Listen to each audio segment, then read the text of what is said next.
অঙ্গ সংগঠনের সবাইকে আসসালামু আলাইকুম।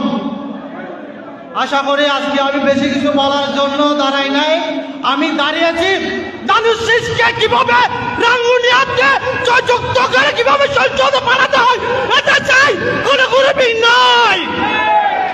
আমার বেশি কিছু বক্তব্য দিতে চাই না, আমার একটাই বক্তব্য, আমরা বিএনপি পরিবার, আমাদের ভিতরে কোনো বেচার নেই, কোনো গ্রুপিং নেই, আমরা সবাই ভাই ভাই, আমাদেরকে কেউ দমাতে রাখতে পারবে না।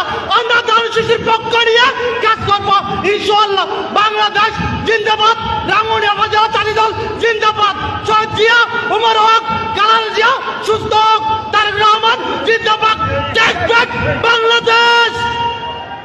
এখন আপনাদের সামনে বক্তব্য রাখবেন আমাদের চট্টগ্রামপুরের বিশিষ্ট আইনজীবী, রাঙ্গুনিয়া উপজেলা লিগেল এইড কমিটির সম্মানিত সভাপতি স্নেহমত ছোট ভাই অ্যাডভোকেট জামালকে তার বক্তব্য